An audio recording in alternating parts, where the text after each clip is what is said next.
ስንት ጊዜ ደጅ ጠናችሁ? ስንት ዘመን ተንበረከካችሁ? ስንት ዘመን አለቀሳችሁ?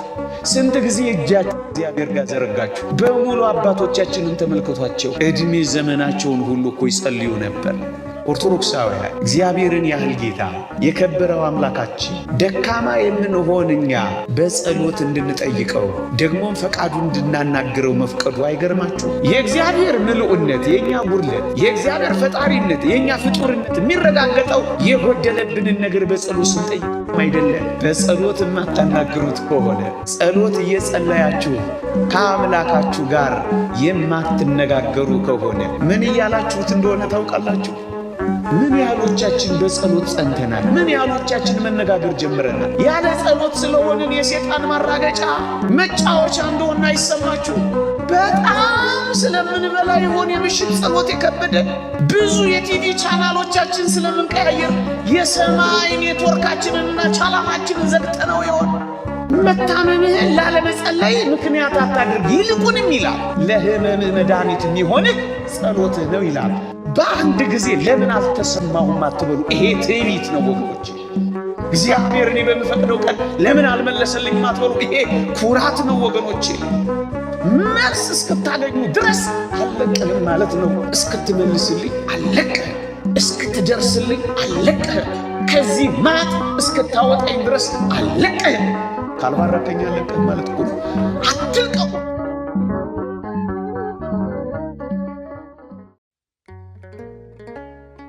እግዚአብሔር የሚቀበለው ጸሎት፣ እግዚአብሔር የሚቀበለው ልመና አሁን የምነግራችሁ ቀመር ወይም ፎርሙላ የለውም። ግን ደግሞ በቅዱሳት መጻሕፍት የተጻፉ በአባቶቻችን ምክር የተነገሩ ደግሞም አባቶቻችን ኖረውበት የተጠቀሙበትን ጥቂት ነው የማካፍላችሁ። ስንኖር ደግሞ እግዚአብሔር የበለጠውን ይገልጥልናል። ምን ያህሎቻችሁ ጸሎት መብት ሳይሆን ግዴታ መሆኑን ታውቃላችሁ? እግዚአብሔርን እናመልካለን የሚሉ ሰዎች ሁሉ ሊጸልዩ ግድ ነው፣ መብት አይደለም። ኦርቶዶክሳውያን እግዚአብሔርን እናመልካለን ካልን ስንጠመቅ ቃል ኪዳን ከገባንባቸው ጥልቅ ቁም ነገሮች አንዱ፣ ኮሚትመንት ከገባንባቸው ነጥቦች አንዱ ጸሎት ማድረግ ነው። ምክንያቱም ጸሎት ሕይወት ነው። ጸሎት የነፍሳችን ነፍስ ነው። ጸሎት የመኖራችን ሕልውና ነው። ኦርቶዶክሳውያን እግዚአብሔርን ያህል ጌታ የከበረው አምላካችን ገናናው ንጉሣችን ደካማ የምንሆን እኛ በጸሎት እንድንጠይቀው ደግሞም ፈቃዱ እንድናናግረው መፍቀዱ አይገርማችሁ? የሱ ልዕልና ተመልከቱት፣ የእኛን ደካማነት ደግሞ እዩት። እግዚአብሔር ምንኛ ቸር ነው እንድናናግረው በጸሎት መፍቀዱ። ነገሥታትን እኮ ማናገር ከባድ ነው። የከበሩ ባለስልጣናትን እኮ ማውራት አይቻልም። ደጅ ጥናቱ እኮ የትየለሌ ነው። እነሱን ከማግኘት ነገሩን መርሳት ቀላል ነው። እግዚአብሔር ግን ምን ያህል ቸር ነው! እጅግ ደካማ የምንሆን እኛ እንድናናገረው መፍቀዱ፣ እኛን ከላይ ሆኖ እታች ያለነውን እኛን መመልከቱ። ጸሎት የእግዚአብሔር ቸርነት የእግዚአብሔር ፍቅር አንዱ መገለጫ ሆነው እኛን ለማናገር ራሱ መፍቀዱ። ኦርቶዶክሳውያን እዩ፣ እንድናናገረው እግዚአብሔር በጸሎት እንድንጠይቀው የሚፈልገው ለምን ይመስላችኋል? አያችሁ፣ ጠይቀነው እኛ በጠየቅነው ጥያቄ ኃላፊነት እንድንወስድ ይፈልጋል እግዚአብሔር። ታስታውሳላችሁ? የተወደደ መድኃኒታችን ሊያድን ሲል ልትድን ትወዳለህን እያለ እየጠየቀ ደግሞም እያስፈቀደ እኮ ነው ያድን የነበረው። ሳንጠይቀው ቢያደርግልን እግዚአብሔርን ከሳሾችና ልክ እንደ አዳም የሰጠኝ ሴት አሳተችን ብለን እንዳናማው እግዚአብሔር በጸሎት እንድንጠይቀው ይፈልጋል። ለምን? ኃላፊነት እንድንወስድ ይፈልጋል። ለምን? እንዳንከሰው ይፈልጋል። ደግሞ ስለምን ካላችሁኝ ጠይቀነው እግዚአብሔር ሲያደርግልን ደፍረን አባቴን ጠይቄው ነበረ አደረገልን ብለን ሃይማኖታችንን ለመግለጥ ለምስክርነት እኮ የሚያበቃን ጠይቀነው ያደረገልን እንደሆነ ነው።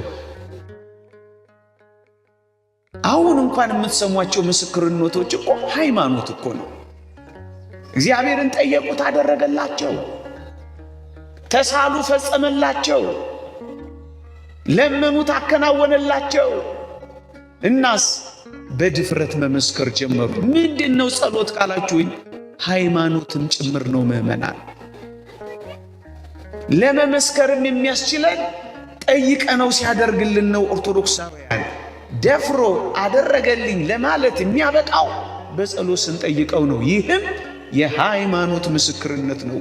ይህም የሃይማኖት መታወቂያ ነው ወገኖቼ። ብቻ አይደለም እግዚአብሔር ጠይቀነው ሲያደርግልን እግዚአብሔር ቅርቤ ነው ለማለት እኮ የተመቸ ነው። እኛ አልኩት አየኝ፣ ስማኝ አልኩት ሰማኝ፣ ድረስልኝ አልኩት ደረሰልኝ። እግዚአብሔር እኮ ቅርቤ ነው የምንለው እኮ በጸሎት ጠይቀነው ደግሞም አነጋግረነው ደግሞም ለምነነው እኮ ሲያደርግልን እግዚአብሔር አምላካችን ቅርቤ ነው ለማለት እኮ የሚመቸው ለዚህ ነው ወገኖቼ። እኛ እኮ አያችሁ የእግዚአብሔር ምልኡነት የኛ ጉድለት፣ የእግዚአብሔር ፈጣሪነት የኛ ፍጡርነት የሚረጋገጠው የጎደለብንን ነገር በጸሎት ስንጠይቀው አይደለም። አያችሁ ፈጣሪነት በፍጡርነት ጌትነት በባህርነት የሚጠየቀው አንዱ መገለጫው ጸሎት እኮ ነው ኦርቶዶክሳውያን። ለዚህ ነው ፈጣሪነቱን እየመሰከርን ነው፣ ጌትነቱን እያወጅን ነው። ስትጸልዩ አምላኬነ ጌታዬነ አባቴነ እያለው መሆኑን አትረዱም ኦርቶዶክሳውያን? ምናልባት በመከራዎች ውስጥ ያለን፣ ምናልባት በፈተናዎች ውስጥ የምንመላለስ ኦርቶዶክሳውያን በመከራ ውስጥ የተጣልን እንኳን ብንሆን እግዚአብሔር በጸሎት ውስጥ እንደሚያሳርፋችሁ ታውቃላችሁ። አዎ አረጋዊ መንፈሳዊ እንዲህ ይላል፣ ጸሎትን ለሚወዱ ሰዎች እግዚአብሔር ያድርባቸዋል ካለ በኋላ መከራ ከሚያመጣባቸው የልብንም ሐዘን ከሚያመጣባቸው ሰይጣን እግዚአብሔር ያሳርፋቸዋል ይላል። በመከራዎች ውስጥ ያላችሁ እናንተ ትጸልያላችሁ ነው? ታክቷችሁ ትታችኋል? እጆቻችሁን አጣጥፋችኋል ወይስ እጆቻችሁን መዘርጋት ጀምራችኋል? አዎ እንደ ሀገር በመከራ ውስጥ እየኖርን ነው። ብርቱ ጸሎት፣ ብርቱ ምህላ ግን አለን። ብዙ ወሬ እንዳለን እናውቃለን።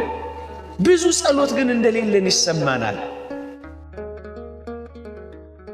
ስንት ጊዜ ደጅ ጠናችሁ? ስንት ዘመን ተንበረከካችሁ? ስንት ዘመን አለቀሳችሁ? ስንት ጊዜ እጃችሁ እግዚአብሔር ጋር ዘረጋችሁ? በሙሉ አባቶቻችንን ተመልከቷቸው። እድሜ ዘመናቸውን ሁሉ እኮ ይጸልዩ ነበር። ምን ያህሎቻችን በጸሎት ጸንተናል? ምን ያህሎቻችን መነጋገር ጀምረናል? ያለ ጸሎት ስለሆንን የሰይጣን ማራገጫ መጫወቻ እንደሆነ አይሰማችሁ? ብቻችንን እኮ ሆነናል። ተዋጊያችን ከኔና ከናንተ ጋር አይደለም፣ ብቻችንን። ግን መከራ እንደበላን እናውቃለን፣ እንደተከለከልን እናጉረመርማለን። የተሰጠንን ለማመስገን አቅም አጥተናል። ግን ለዚህ ሁሉ ጉዳይ ጸሎት አስፈላጊያችን ይሆናል ወገኖቼ። አሁን ጸሎት ስላችሁ ኦርቶዶክሳውያን በጣም ረጅም ጸሎት፣ በጣም ብዙ ጸሎት ማለት ላይሆን ይችላል ወገኖቼ። ቢያንስ አንድ አቡነ ዘበሰማያት ማለት ያቅተናል።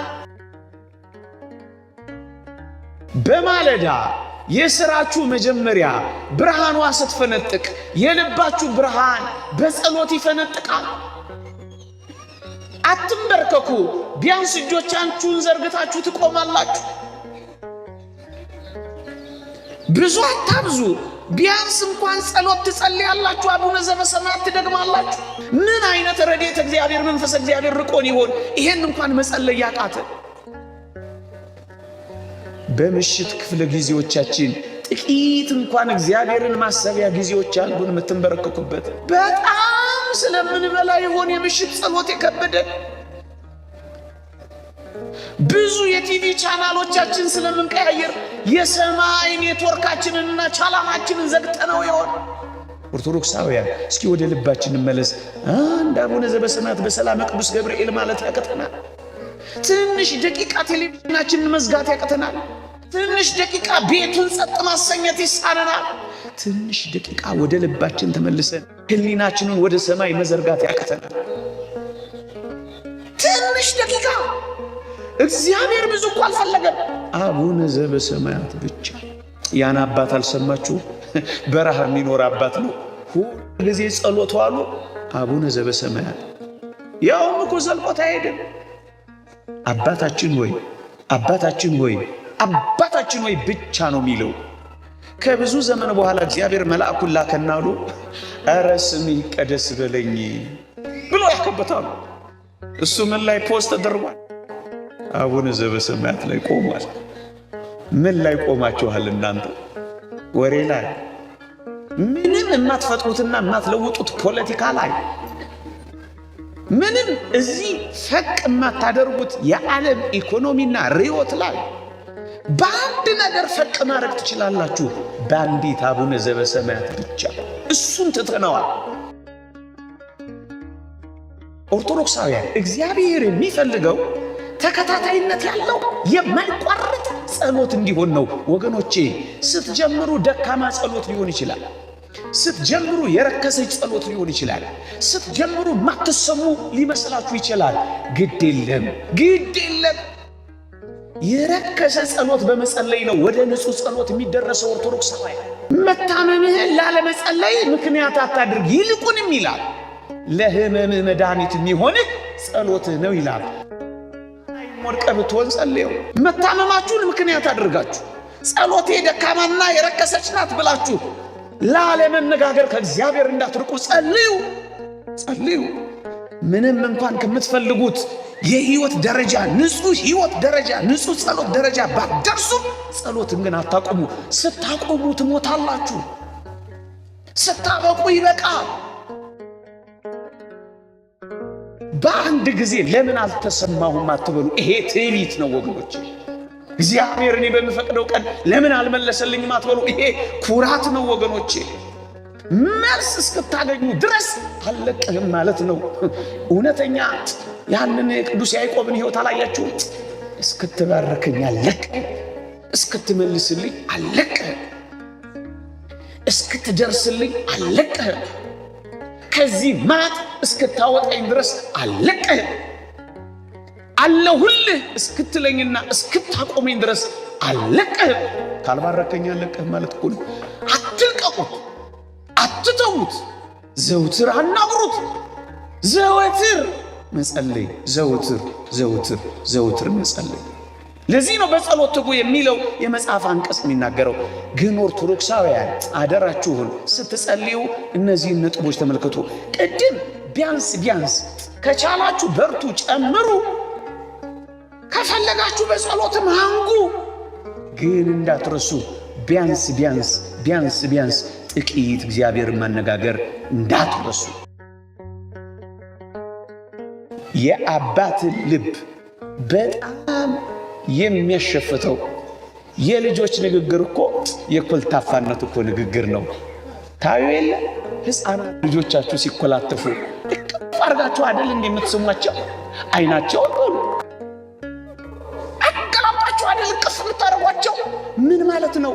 የልጆቻችሁን መኮላተፍ እንኳን ስትወዱት እግዚአብሔር እኮ የእኛን የልጆቹን ተኮለታትፈን እንኳን እኔ እኮ ጸሎት አላውቅም፣ እኔ እኮ አሳክቼ መጸለይ አልችልም። ግድ የለም እግዚአብሔር መኮላተፋችን እንኳን ሳይቀር ነው የሚወደው። ኦርቶዶክሳውያን በአባታችን ፊት እየተኮላተፍን ስንናገር እግዚአብሔር እኮ ደስ ይለዋል። ለምንጠቀማቸው ቃላት ጠንካራነት ከመጠን በላይ ሳንራቀቅ መኮላተፋችንን እንኳን የሚወድ እግዚአብሔር እንዳለ እንመንና እየተኮላተፍንም ቢሆን እንጸልይ። አንዳንድ ሰው እኔ አልችልም ግድ የለም፣ እግዚአብሔር የሚወደው ይሄንን ነው። እንደውም እንዴት እንደሚያቅፈው እግዚአብሔር እንዲሰማን እግዚአብሔር ጸሎታችንን እንዲቀበለው በግልጽ የተጻፈው የመጽሐፍ ቅዱስ ቃላችን ምን እንደሆነ ታውቃላችሁ? የመጀመሪያው ዋና ነጥባችን ይሄ ነው። ምንድነው እሱ?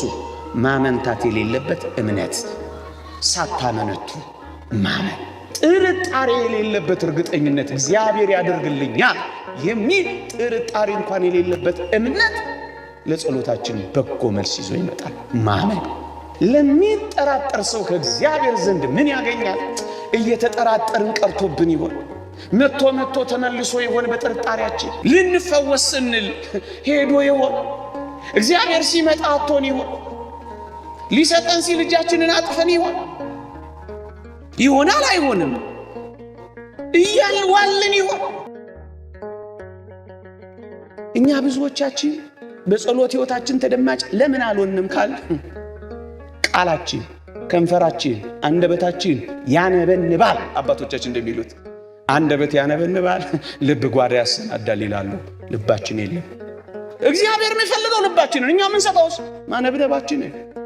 ከቃሉ ጋር እንመሰጣለን፣ አብረነው እንሆናለን። ግን ደግሞ አደራችሁን እንዲህ ስለማድረግ ጸሎትን ላቋርጦ እንዳትሉ። አይደለም እሷኑን ብትሆን እናድርግ። እግዚአብሔርም ባይሰማው እኛም ባናደምጠው አባቶቻችን ይላሉ ሰይጣን ይሰማዋል ይላሉ። ማን ይሰማዋል? ሰይጣን ይሰማዋል። እግዚአብሔር ትዕቢተኞችን ይቃወማል፣ ለትሑታን ግን ምን ይሰጣል? ጸጋን ይሰጣል። ስሙ። እግዚአብሔር እንዲሰጣችሁ ትፈልጋላችሁ? በዘረጋችሁት እጃችሁ መቀበል ትፈልጋላችሁ? እንግዲያውስ ትሑታን ሁኑ። ትሑታን ናቸው ከእግዚአብሔር የሚቀበሉት ወገኖቼ። ኩራት በልባችሁ አይኑር። በኩራት አይደለም በልብ ማዋረድ አግኙት። ኦርቶዶክሳውያን በከፍታ አይደለም በዝቅታ ተገናኙት። ኦርቶዶክሳውያን በመኮፈስ አይደለም ትንፍስ በማለት አግኙት። ልታይ በማለት አይደለም በመደበቅ አግኙት። ትዕቢተኛ መሆን እንደ ሰይጣን፣ ትሁት መሆን ግን እንደ ጌታችን ነው። ኦርቶዶክሳውያን ለዚህ እኮ ነው ሰይጣን ያልዳነው። አሁንም ቢሆን ከእግዚአብሔር ጸጋን መቀበል የምትፈልጉ በጸሎት በዋናነት በትህትና የምትቀርብ ጸሎት እንዲቀበላችሁ ከፈለጋችሁ ሁሉ ጊዜ የትህትናን አዋቂ። ትህትና ምንድነው? አዋቂ ሲሆኑ እንዳላዋቂ መኖር ነው። ከብረው ሳሉ በተዋርዶ ራስን ዝቅ ማድረግ ነው። ትሩፋት እየሰሩ እንዳልሰሩ መሆን ነው። እየሆናችሁ አይደለሁም ማለት ነው ትህትና ወገኖቼ። እየቻላችሁ አልችልም ማለት ነው። እኩል ሆናችሁ ዝቅ ማለት ነው። አባቶቻችን ይሉ የለ ሳል ይዞ ስርቆት፣ ቂም ይዞ ጸሎት የለም። እዚህ ውስጥ መሰማት የምትፈልጉ ሁሉ ታረቋ። ያኮረፋችሁትን ታረቋ። የያዛችሁትን ቂም ጣሏ። ፍርድ ቤት የቆማችሁበትንም ቢሆን ተዋ። ለመጋደል የምታስቡ በይቅርታ ተመለሷ። እግዚአብሔር ይቅር እንዲላችሁ ይቅር በሏ። እንዲመራችሁ ማሯ። እንዲተውላችሁ ተዋ። እንዲሰማችሁ ታዘዟ። የእግዚአብሔር ቃል ነው የሚለው፣ እኔ አይደለሁም የምለው። እግዚአብሔር ታራቂ ነው። እኛ ስንታረቅ ነው የሚሆነው። ከመስዋዕታችሁ በፊት ምህረት፣ ከሚቃጠል መስዋዕት በፊት እግዚአብሔርን ማወቅን እወዳለሁ። ይቆየን። የእግዚአብሔር ቸርነት፣ የእመቤታችን አማላጅነት፣ የቅዱሳን በረከት ረድኤት አይለየን። ሰምተን ለመጠቀም እግዚአብሔር ይርዳን። አሜን።